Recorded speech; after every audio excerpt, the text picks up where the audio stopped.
Tonight, the bicameral conference committee report of the reproductive health bill was ratified by both houses of Congress. The landmark bill will now be submitted to Malacanang, and hopefully President Benigno Aquino III will sign it into law before the year ends. The Department of Health faces a gigantic task of implementing the law. But is the RH bill sufficient in the crusade of women's groups in pushing for the rights of women? And now there's talk of approving the bill on divorce. This bill is expected to be opposed again by the Catholic Church. And joining us tonight is Congresswoman Luzviminda Ilagan of Gabriela Party List, an advocate of the RH and divorce bills. Good evening, ma'am. Good evening. Ma'am, tonight both houses ratified the bicameral conference committee report on the RH bill. You have championed this bill personally. How will these benefit women's rights, especially victims of unwanted pregnancies and women who are abused by men? Well, it will benefit them, and not only these groups of women, but also families of women who have died because of complications of pregnancy and childbirth. So, Gabriela Women's Party believes that the reproductive health law, once signed into law, would really be for comprehensive health. And that is why we are going to monitor very closely how it is going to be implemented, because we believe that health is a basic right, it's a human right, and it is government's responsibility to ensure that this right is provided and that access will be gained by women, especially those who belong to the marginalized sectors. Ma'am, do you think that providing condoms and contraceptives based on the national targeting system of the DSWD will be effective in implementing the program? We hope it will be effective, but providing condoms and contraceptives is only one of the bill or the law. We also have other salient points, like having a mobile health clinic that will go around the different districts, especially accessing areas where women live in isolated areas. We also have a provision regarding evacuation centers, that there should be equipment, medical supplies, and medicines for women who are pregnant, who just gave birth or are about to give birth, and who happen to be in evacuation centers. We want emergency obstetric care, and most of all, the sexuality education that can be provided to our young people. So condoms and contraceptives are only one aspect of the law, and we have other important provisions of the bill which should be taken care of in the implementation of the law. Ma'am, the implementation of the law will be a tall order for the Department of Health. Does the DOH have the manpower needed to ensure the program is implemented in all barangays all over the country? Well, if it doesn't have yet the resources or the personnel to implement the then it should be ensured that they have it, because it is a provision of the law that we train additional barangay health workers, that they would have an increase in honorarium as soon as they finish their training, and that we should have more personnel to be present in the different family clinics or health centers. Or else, how would we be able to provide the necessary health service if we do not have sufficient personnel to provide these requirements for the implementation of the law? Ma'am, what other agencies will be coordinated in terms of implementing this law? Well, we have the Population Council, the Commission.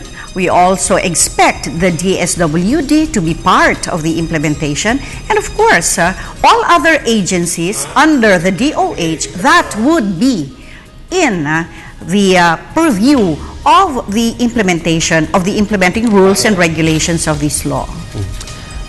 Ma'am, information and education. Young understand what sex education is. How early will it be taught in our schools? Is there already a discussion about this? Of course. It will be starting grade 6 up to high school, and even in the informal vocational educational system. The sexuality education would be age appropriate, meaning the language, the curriculum to be provided would be appropriate for the age of the recipients of the sexuality education. And we are aware that the DepEd already has existing curricula which addresses this particular mode of information. Parents will still be required or expected to assist the teachers. Teachers will be trained properly so that they can give the correct, appropriate, scientifically right information needed by our young people. Ma'am, what kind of a budget are we looking at for this to be implemented properly? That would depend on how we prepare the budget, but 17 million is the initial budget, but we should have more.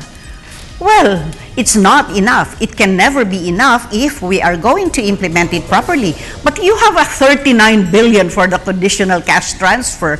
So 17 billion is peanuts compared to what we already tried to give to the poor. So we can provide the necessary services if we have the political will and if we have the determination to implement this properly.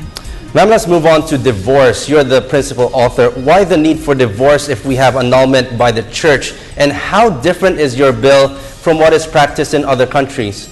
Annulment and legal separation, which is allowed in the present system, are not enough. The poor cannot afford annulment, and in annulment also, one or both have to be declared psychologically incapacitated. On the other hand, legal separation cannot allow or does not allow couples to get married again. And to face reality now, we have a lot of couples who have been separated for a long time. Now, this divorce that Gabriela Women's Party is pushing for is different from the Las Vegas or the no-fault divorce that we see in other countries. This divorce that we are pushing for would have conditions for its implementation. Number one, it should be provided to couples that have been separated at least 5 years and more, and they have no more chance of reconciling, so why not give them divorce? Second would be for those who have been legally separated, so they can have a closure and they can have peace of mind, they can move on if they are already divorced. Another condition would be if we have individuals who are victims of marital infidelity, who have been abandoned, especially women who are victims of domestic violence and who would like to put an end to a very unhappy relationship, then they can also be the recipients of divorce. Ma'am, how will it benefit poor women compared to the rich who can afford the cost of legal separations and annulments? Definitely, divorce, Filipino style, as pushed by Gabriela, would help the women and the men also who belong to the lower income levels. Annulment is very expensive. You would need the expert decision of somebody, a third party, who can determine that one or both are psychologically incapacitated. And experience has shown us that this process is really beyond the means of the poor or the middle income couples. Whereas the divorce that we are introducing would be not cheap, definitely, but it would be less expensive than annulment and would be less tedious and, of course, less disagreeable for those who are interested in applying for this process. Ma'am, don't you think it will promote broken families at the expense of the children and, again, the ire of the church? Well, these are already broken. And experience has shown us, studies have proven that even in countries that are principally Catholic, like Spain and Italy, where there are divorce laws, the percentage of those applying for divorce is low. And so what are we afraid of?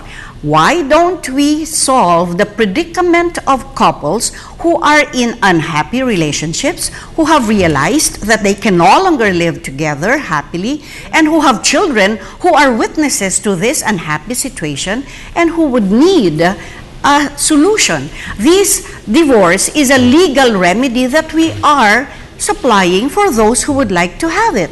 So it doesn't have to be used by those who are not interested or those who do not need it, but it is there. It is another solution. It is another remedy to be utilized by people who would like to have another option besides legal separation and annulment. And ma'am, finally, with the successful passing of the do you have the same confidence in the next Congress for the passing of the divorce bill? The RH law took 16 years before its passage. The divorce law has been there for 9 years. While there's life, there's hope, of course.